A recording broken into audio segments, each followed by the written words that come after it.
Hey guys, the Curious Owl here, and this is going to be my January 2018 wrap-up for my reading, and January was actually a really strong reading month for me in terms of the beginning of the month, like the first couple of weeks. The last several weeks have not been so good, and I think that's because I'm getting into the thick of the semester, and last week during the biannual bibliothon, I unfortunately became very sick and just had a very poor week in terms of my mental health and physical health, so I wasn't really motivated to read, and I'm still a little unmotivated as of now of recording this on like the 31st, and so I'm a little worried about kind of my reading slump just because I want to be able to continue reading stuff, but in order to save my mental health, I had to make a decision where I couldn't focus all of my time to trying to schedule in reading. It kind of has to just be normal for me, which unfortunately is not what I like to do, but I've realized that trying to schedule time to read every day for me is just making my head spin more and more and actually causing me more harm than good mental-wise. So I'm really trying to only read as much as I feel like it. I think tonight I actually might try to read if I can, but I do have some homework that I have to do. So I do hope to try to find time during the day to read, but only if I really absolutely feel like it, because honestly trying to hit a certain page goal of some kind every day is so stressful for me because I feel like I let myself down by not being able to read that day or not being able to get to a certain page number that day, and it causes way more headaches than it should. So I really need to step back from that a little bit, but not so much in the fact that I'm completely cutting my channel out. It's just I need to actually read for my personal enjoyment and to actually do it as I normally have done in the past. I think that with YouTube I've tried to schedule my stuff out too much, and that's always been a problem for me. But I'm learning, which is important, and this whole year I'm really trying to better myself as a person, better myself mentally and emotionally, and I just think that this is one big step for me for that. So in the month of January, I have read 7 books in the course of the month. I started one in December, but finished it on New Year's Day, so that still kind of counted for me. 4 books were physical, 2, I believe, according to my Goodreads, were ebooks, and 1 was an audiobook. 6 out of the 7 books that I read in this month were 5 stars, and 1 was a 3-star. So starting off with the first book that I finished this month, I finally finished the Divergent trilogy by Veronica Roth by finishing off Allegiant on New Year's Day. Now, I had started this on December 29th, but because I finished it on New Year's Day, I thought it still counted as part of my reading for January, as I did have to take part of the day to finish it, and this was one of the books that was 5 stars. I loved this conclusion to the trilogy so much, although I know why a lot of people absolutely hated the end of this series, and I totally commend them for that, the reasons that they hate it. I personally really thought that it was such a wonderful way to end the series in terms of Triss's character and kind of how things really kind of come full circle in terms of the goals that Triss and Tobias both had starting out when they were starting to break away from the society that they were living in and deciding to really adhere to their divergent status and really making it a huge impact on the society that they are living in. Next, I read the 6th book in the Harry Potter series, Harry Potter and the Half-Blood Prince by J.K. Rowling. Now, I do remember reading this book when I was a lot younger. I remember vividly crying my eyes out at the very end of the book when I first read it because I was so shocked as to what happened. This was again another 5-star read for me because this is not so much for nostalgia purposes, but I think more so because there's so much that's incorporated with the Half-Blood Prince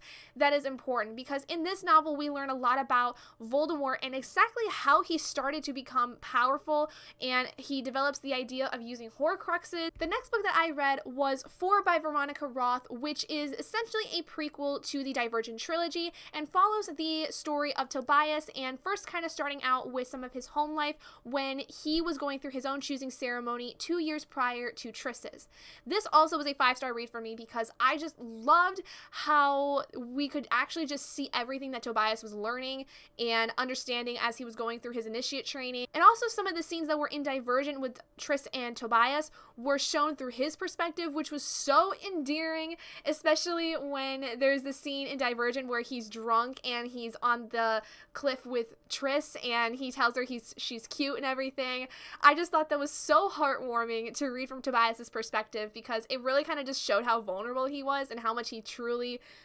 cared for Triss. And I really did enjoy this because it definitely gave the reader a lot of perspective in terms of how things kind of would look from Tobias's perspective, because we saw that in Allegiant, but we didn't see it in any of the other two books. And so I was really excited to see that Veronica Roth had decided to really play with Tobias's perspective and really give us some of his story and understanding kind of where he's coming from, as well as really understanding a lot about, you know, what he thinks of in terms of things that are going on as he's starting to learn more about the erudite and how they're starting to take over and things of that nature. Next, I read an ebook of Justice Buried by Hilary Thompson, the first novel in the Starbright series. I read this one, I think, just before I started my 24-hour readathon for the month, and I finished it in the 24-hour readathon, and my God, was it amazing. Another 5-star read for me this month, because this novel had me completely blown away with what it was doing, because the whole story surrounds around this society that essentially is created after this giant sickness goes through the world, and it basically requires some people to actually go underground and create their own world underground, and they live their entire life dependent on the zodiacs, and everything is determined by your zodiac, from everything from your job to who you marry and how many kids you're supposed to have and when you're supposed to have them. And this story was just so freaking amazing in the world building and just really kind of delving into the fact of what is the possibility of people taking the stars into their lives too much. The idea of the stars being fate and fortune, and kind of going with that a little bit too far, like this group has, because some people have really in this society gone too far with it, and our main character is kind of just not up for any of the stuff that she has been taught her entire life. After I finished Justice Buried in the 24-hour readathon, I picked up and finished Perfect by Ellen Hopkins. This is technically a companion novel to Ellen Hopkins' other novel, Impulse, which deals with some suicidal teens who are all part of a rehabilitation center. And Perfect actually takes the twin sister of one of the characters from Impulse and essentially builds a story off of her and some other characters that are somehow related to one of the characters in Impulse. And so it was really interesting, but it's a very dark story as it deals with a lot of ideas of perfection and how society really honestly puts too much on young people, especially teenagers, to be perfect for different reasons, and kind of it really looks at the negative aspects of it and what can happen to people. There is trigger warnings for things like depression, anxiety, suicidal attempt, eating disorders, alcoholism, drug abuse, so many different triggers, but you can learn more all about that in the review that I have. It is definitely a very heavy book. It is not for the faint of heart or people who are very easily triggered by those things, because even as a person that didn't necessarily connect with every single trigger warning that was involved in this novel, I still came away with this story with a very heavy heart, because it just made me realize like how bad this stuff really is in the world, and just how important it is for us to understand that perfection is not all it's cracked up to be, and perfection is really stupid in my opinion, because every person is different, and every person has their own flaws and things that they can't help, and so to expect people to become absolutely perfect and cookie cutter is absolutely ridiculous to me. The next book I finished was the group book for the biannual bibliothon for the winter 2018 round, and that was Otherworld by Jason Segel and Kirsten Miller. Another 5-star read, again because of just how amazing the story was. Similar to Justice Buried, I loved the world building when it came to this video game called Otherworld, as the story really revolves around this particular game and how it is affecting certain characters that are involved with it. I can't really go into much without spoiling anything, because there is a lot that is involved with the story, but all I can really tell you is that it centers around our main character Simon, who becomes involved with this game and finds out that there's a lot of very dark things about this game that are really messing up some people, including his best friend Kat, who he hasn't spoken to in several months, but is looking to find a way to figure out how he can connect with her. In my review, it gets a little bit easier for me to explain this, because trying to be super vague about it at this moment is very hard to do, as there's so much that is encompassed in this novel, but the review I think that I have does more justice for it than this wrap-up video. And finally, the last book that I read was the audiobook for The Scarlet Letter by Nathaniel Hawthorne. This actually was my 3-star read, and it wasn't so much for the story as it was for the actual audiobook. And in my review, I talk about how